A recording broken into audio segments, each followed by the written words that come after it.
Coming back from the Seven Kivas, located in the Cedar Mesa Utah area, I mentioned in my video the Seven Kivas that you should pay attention to the rock walls around you as you hike. I know that there had to be additional Puebloan sites, so I threw up the drone to take a look.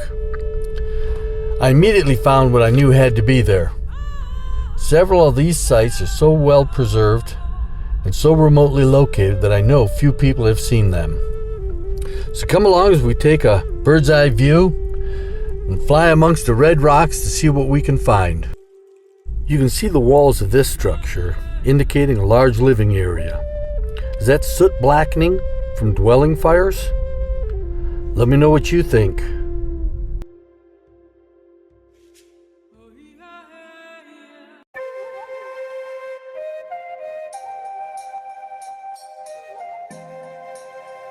Let's follow this rock level down, see what else we can find.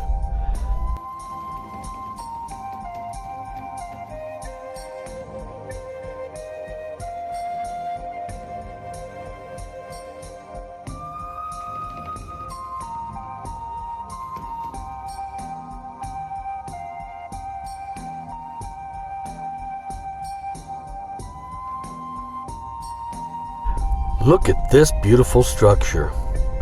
Sitting over here in a corner, almost perfectly preserved. I've never seen a roundish, is that a word? A roundish door like this before on a structure. It's got a wood lintel holding it together up top, and then round sides as opposed to the typical squared off or rectangular doorway that you generally see. This structure was a beautiful find and completely blew my mind. Located not too far away from here is a place called House of Fire, and you can see where this one has similar rock structures above it, giving it a little bit of look like there's flames coming out of the top of it.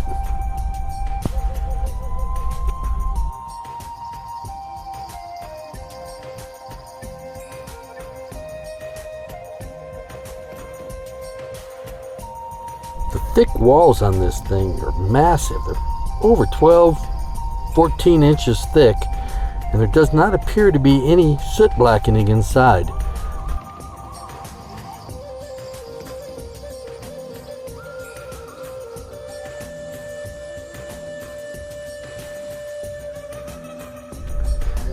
Could this have been used strictly as a granary? Let me know.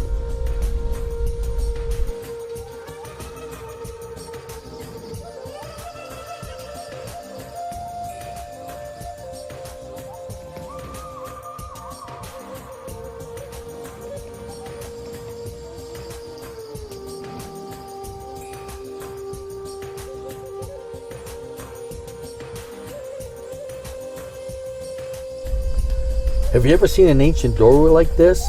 Not me. Most of them are rectangular with sharp corners. This one's more round. If you look closely, you'll see the round ring that goes all the way around it, where for some reason they built up when they were putting the daubing on. It's got large base stones on it to support weight as they go in and out, but that's a sheer drop right in front of it. This site was incredible. You couldn't really see it from the ground with a pair of binoculars, but once you get bird's wings, you fly up high. It's amazing.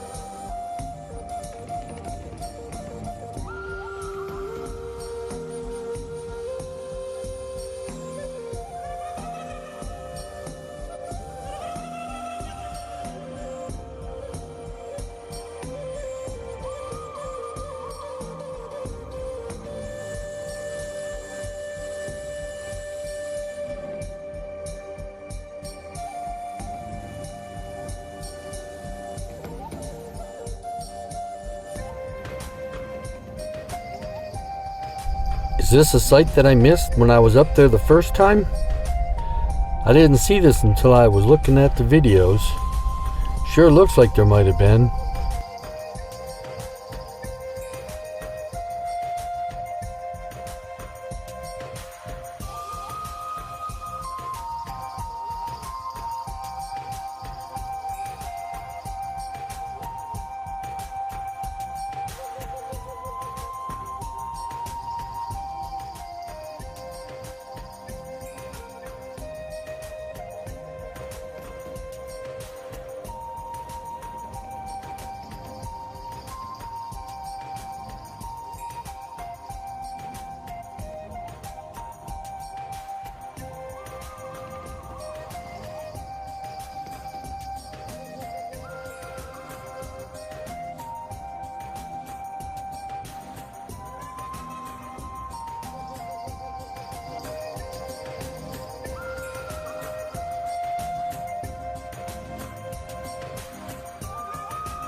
I'm calling this site number 6. It's on the same level as site number 4 from earlier.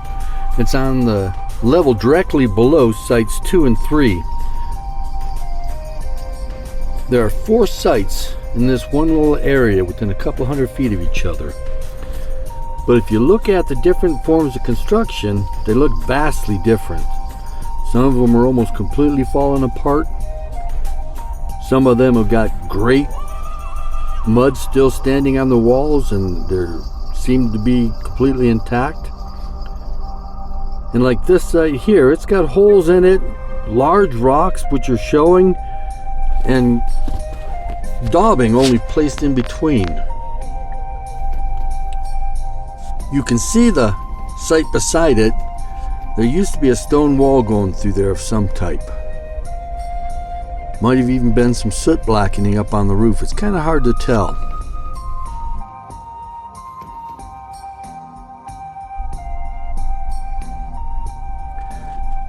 You can see they actually had an opening going into this structure. There's 2 rooms in here. View out over the valley. Not a whole lot of places to actually farm for some food, so they must have brought it all in.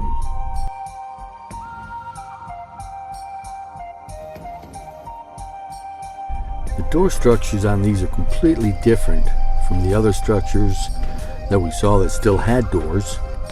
Some of them were just a line of rocks showing a outline of what used to stand there. I'm going to try to get into this doorway a little better so we can see. And there's a wall that actually separates these 2 structures. So this was a 2-room structure here. And I'm not sure if I can see soot blackening in here. Kind of interesting what they used to do up here. Was this grain storage? Was this a place for them to spend the night and sleep? We'll probably never know, but we can certainly make some good guesses and have some fun time thinking about it.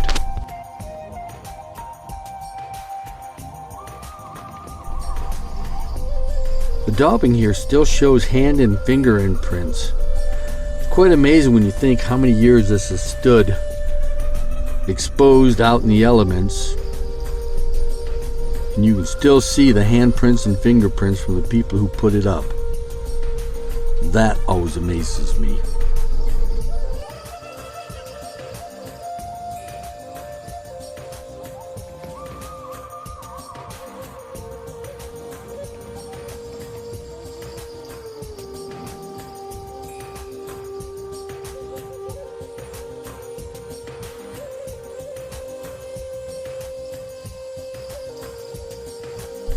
These structures were located a couple hundred feet above the river floor below it. You can see it must have been a heck of a trip down here. But it was only located within, I would say, 600 yards of the Seven Kivas area. Quite crowded down here when you think that there's no real place to grow your food.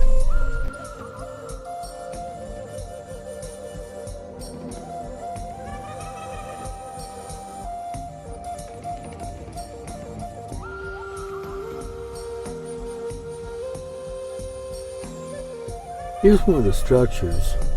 You can see it's a dry stack wall. Mostly fallen down, but there is some soot blackening in this one that's quite obvious. We'll go over to another site, and you can see that the daubing on this one is spectacularly intact. Wood over the door entry place, but this one has round doors. Quite different from the other sites that are located in this area. Daubing's in good condition though. Was this newer? This is the last site we took a look at. The door shape is quite different from what we've seen on the other ones. Larger rocks that are exposed. The daubing doesn't seem to be as complete all the way around.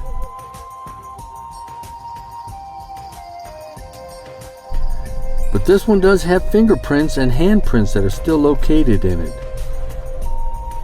Anytime I can see that, it always makes my blood pump, gets me excited. I love to to have that kind of a contact with the ancients and the people who came before us.